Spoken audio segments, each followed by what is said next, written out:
Hello，大家好。嗱，今日咧，我哋個系統性血管炎互助小組咧又嚟試播咯喎。不過咧，呢個試播咧就係帶翻上一次，你哋有冇聽到我哋訪問阿志立咧？好啦，咁咧，我有啲朋友同我講意猶未盡啊，我想知多啲喎。咁 OK，我應承大家。咁我今日咧又邀請咗阿志立嚟，同埋邀請多一位嘅同路人，我哋個組員嚟同佢傾下偈啦。咁咧大家都知道我哋有一個病人互助小組啦。咁所以變咗咧，今次咧就我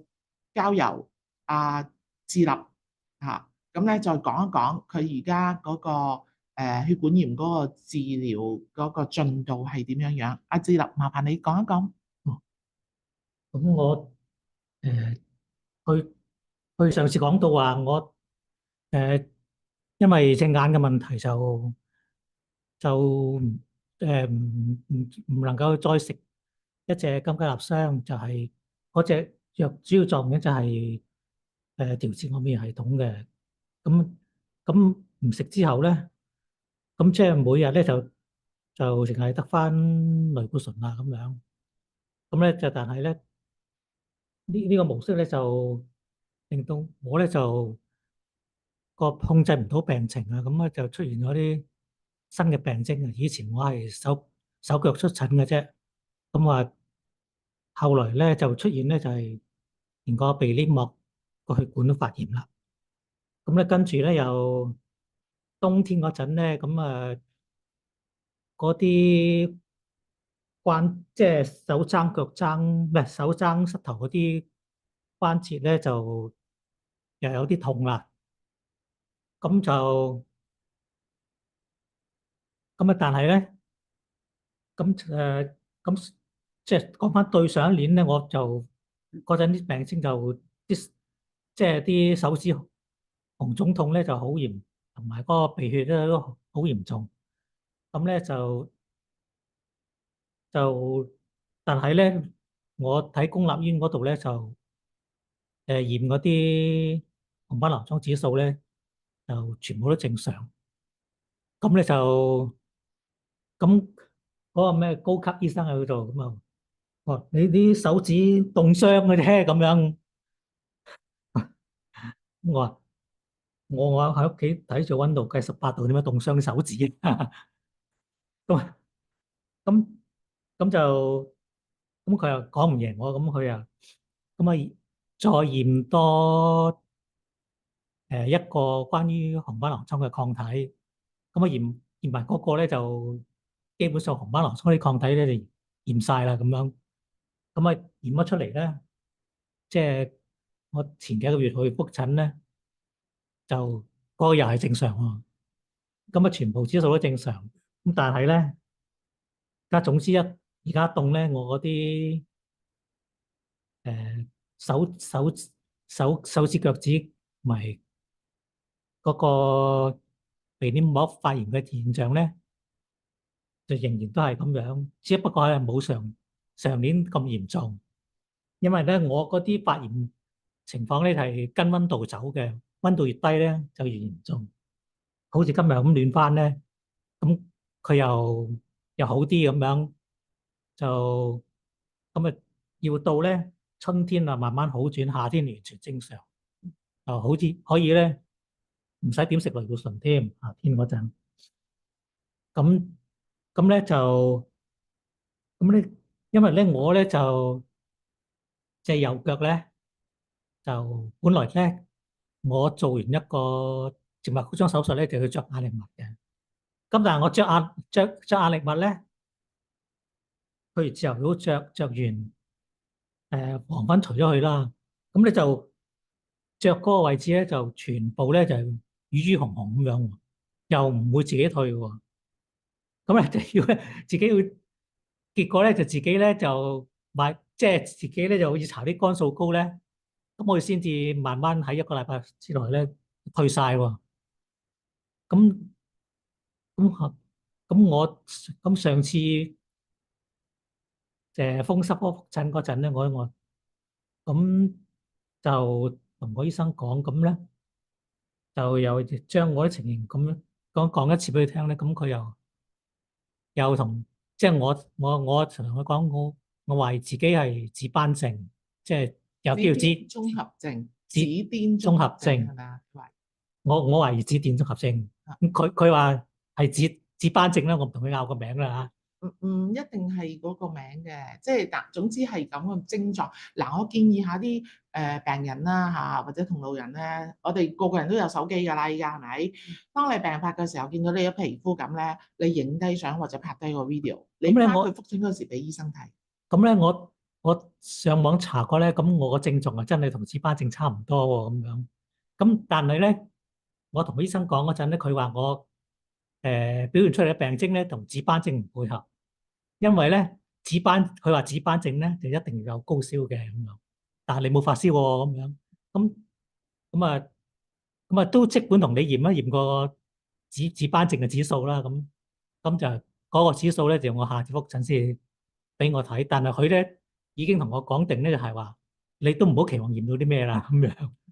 嗱，所以咧就係一個檢查咧係好重要，所以咧變咗我哋做病人嚟講咧，其實即係叫做釋除咗疑我哋唔係慮啦。教醫生做嘢，而啊，係我哋係一啲我哋嘅懷疑，我哋嘅提示，睇下會唔會多一個想法俾個醫生去追蹤我哋個病嚇。咁嗱，我哋今日咧都好開心咧，又請翻阿 Elga 過嚟喎，嚟咗個節目咧就同阿志立去傾一傾，你哋大家同路人，你哋嘅患咗嘅血管炎有啲咩相同嘅地方，交流下心得啊！好啊，好高興咧，可以認識到智立喎。係咁我想請問你咧，呢十幾年咧，係咪你都係冬天嘅時候咧先至嚟發作？係只要一夏天你就唔發作㗎啦，係啦。都幾特別。咁咧，譬如你會唔會咧，除咗即係話適應呢個天氣咧，你屋企咧，譬如裝暖爐啊，咁樣你有冇試過裝個暖爐咧，將啲温度一提翻升咧，咁你個身體咧又會好翻啲嘅咧？我暖爐就冇裝，但係咧我試過即係戴即係着即係啲手掌腳掌戴手襪啊，或者着襪啊，睇下保暖睇下得唔得啦，但係都唔得，唔得嘅。唔得嘅，即係話你變咗你係純粹真係靠個藥物嘅。唔係靠藥物，我而家根本就冇藥，唔係啊，你靠唔係你佢都唔俾你食嗰個咩金咩？啊淨係食咁我上次同風濕科醫生講話，咁咁可唔可以開啲咩穩定免疫藥系統啊？藥物又好，咩免疫抑制就好，等我冬天嗰陣好啲啊咁咯。咁佢話你啲指數正常好多嘅，咁咧就咁只係咧就開咗每日5 mg 類固醇俾我咯。咁咧就叫我保暖咁樣，就話你呢啲咁嘅症狀咧就暫時就我哋都未有咩辦法醫治咁樣。咁就係咁，我而家咪即係我試圖掌握自己嗰個疾病嘅規律，就係咁，即係譬如特別凍啲啦，咁我食夠10 mg 咯類固醇。咁如果好似而家咁嘅天氣，咁我食5 mg 咁樣，即係將個類固醇跟住個病程走咁樣，希望即係容易啲捱過即係最凍呢幾個月，咁又跟住一條好漢咁咯。咁但係呢個係你自己安排喎，即係唔係醫生叫你咁樣咧？凍啲嘅時候你就食10 mg，即係咁嘅喎，係咪啊？咁因為而家醫生冇辦法啦，咁嗱，我要提一提自己諗大家辦法啦。啲病人咧，都係醫生叫我哋食嘅藥。如果食咗 OK 照食啦。如果食咗有啲咩唔舒服或者唔妥，可以聯絡翻你哋覆診嗰間醫院嘅專科護士，同醫生去匯報，會唔會將啲藥咧去調教一下，就唔好自己自行去又加又減，咁咧就好危險嘅，知唔知啊？係啊，咁所以變咗係啊，嗱，我哋可以又加又減咧，就係我哋平時食啲乜嘢啦，我哋中意食啲乜嘢，但係對於我哋嘅健康係有益，係配合到我哋嘅疾病，就唔好話同佢行相反方向。我自己就唔係好夠膽喺啲藥物度有加有減咯，即係佢叫我食咁多，我就食咁多。咁啊，我自己食嗰個咩抽水仙羅溝抽水抽水時間咁，譬如佢同我講嗱，你注意住啊！如果你食咗之後發覺有肚瀉現象咧，你就停啦咁我咪留意住咯。我就發覺真係食咗10幾日之後，我真係肚瀉喎，咁我咪停咯。即係我就唔會，即係我就會比較聽話啲嘅。佢叫我咁樣食咧，我就跟住係咁樣食嘅。係啊，因為我點解話會自己會加5mg咧，就係因為我上一年咧最嚴重嗰陣咧，我亦真係試過一日食15mg嘅，咁咧結果咧就係控制到病情喎。哦，我又話一個笑話咁俾你哋咁咧就聽啦，分享翻啦。嗱，你嗰個醫生要你食5mg啦，即係咁講下。啊咁咧其中有一個我哋嘅組員嚟嘅，都話俾我聽，黃君衡啊，我去睇阿 A 醫生，叫我食5mg，但係我唔得啊，我病情好似好唔舒服啊，嗱臨走去睇個私家醫生，個私家醫生話唔得啊，你要食10mg 啊咁樣。咁我就佢話俾我聽，咁我拗頭，我食5mg 10mg，我係聽邊個醫生話先啱咧？咁其實咧有陣時我會覺得一樣嘢咧，就係你病情嚴重嘅時候，如果最睇你嗰個醫生咧，佢認為你要食10mg咧，你不妨係聽佢話，嘗試食十mg先。但係我哋做病人嘅都要醒目，食到有啲唔妥啦，wing 下啦，或者有啲不良反應咧，要即刻停。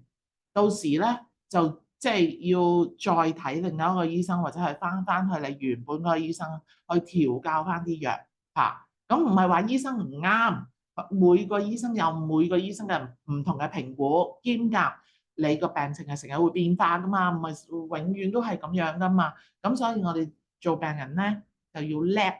嚇，要醒，我哋要做一個醒目嘅病人。咁志立咧，咪夏天就完全咧就係唔使食藥噶咯喎，係咪啊？唔係，因為我講翻我剛才先啦，我點解食5mg咧，就係因為我上年咧最嚴重嗰個禮拜咧，真係唔掂啦，因為一日3餐咁流氣血，真係流到好驚啦咁樣。哦，咁所以咧，咁我咪話知佢咩副作用啦，總要食夠15mg啦咁樣。咁啊，結果嗰個嘅節叫咧就正常咗，食咗一個禮拜就正常咗一個禮拜。咁所以咁我需要咪先係中間落埋，而家咪緊要啲嘅咪即係凍啲嘅咪食10mg咯，唔緊要咪食5mg咁嘅意思啫，先至有咁嘅結果。好在唔係喺街你見到靚女，如果唔係見到流鼻血，流鼻血我都好驚。大家都含笑啦，即係我都希望咧喺個訪問裏邊咧，大家都聽到一啲經歷啦、感受啦，咁同埋係即係放輕鬆下自己，因為我哋做病人嚟講咧，最緊要個情緒。如果呢個情緒係唔好咁緊張，輕鬆啲咧，個病都會快好啲嘅。係你就問咩啊？問咩？你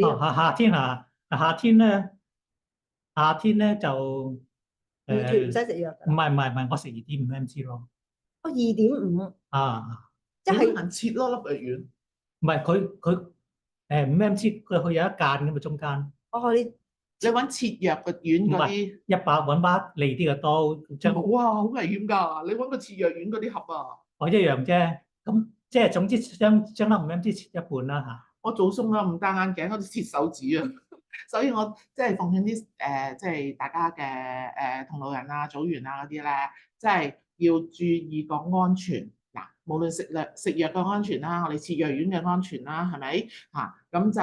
咁我哋其實今日咧都好開心，咁亦都阿志立咧佢都真係同我哋分享好多佢嘅經驗啦，因為我從識佢至依家都12年啦，眨下眼12年啦。即係所以變咗佢今日咧係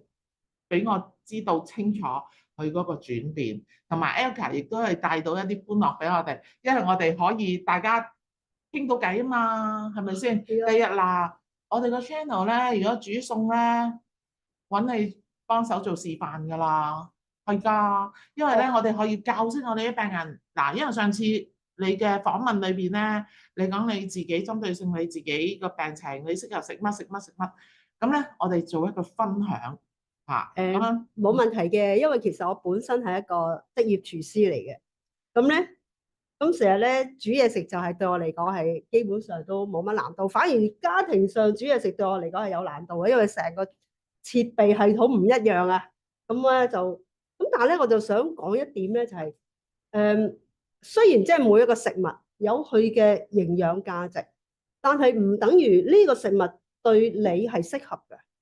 係真係好視乎你個人嘅體質咧，去接唔接受嗰個食物嘅。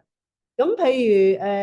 簡單啲講咁樣啦，譬如大家都話食花生油，花生油一般都係花生油咁樣，但我真係一食花生油咧，我就即衰噶咯。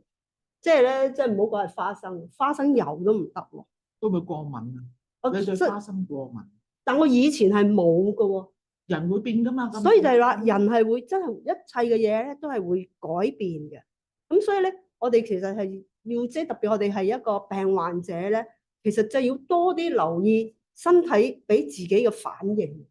即係呢個我覺得係好重要咯，就唔好只係聽話，咦阿 Elka 咧就呢啲食呢啲食呢啲食呢啲唔食呢啲，佢又好似幾 OK，我又走去跟啊，你可以試一試，但係你一定好似我咁樣揾張紙，唔該 mark 低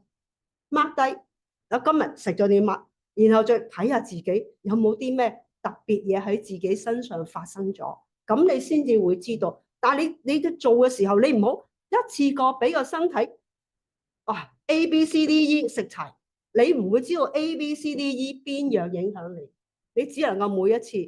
係加一樣落去，咁你就會知道㗎啦。即係呢個係我嘅分享咯，亦都係我呢幾個月嚟即係不斷咁樣做嘅一件事咯。OK，好多謝阿智立啦，同埋阿 Elka 同我哋嘅分享啊，同埋今日咧都好開心啊，大家都知道好多資訊啦。咁咧今日咧我哋喺呢個節目裏邊咧，差唔多都近尾聲啦。咁我首先要喺度咧，多謝阿Candy 啦、Elka 啦、智立啦。咁同埋我亦都再呼籲一下咧，前線嘅醫護人員，如果真係你哋睇到一啲病人或者確診佢哋係血管炎嘅話，可以歡迎你哋咧轉介啲病人嚟我哋系統性血管炎互助小組，或者係聯絡香港復康會尋求一個一個幫即係協助佢哋啦嚇咁樣。咁我哋嘅聯絡嘅資訊裏邊咧，我哋個電話咧就係27943010，27943010，係香港復康會社區復康網絡聯絡我哋系統性血管炎互助小組。大家記得 like、分享、訂閱我哋嘅頻道啊！多謝大家，拜拜下次見，拜拜。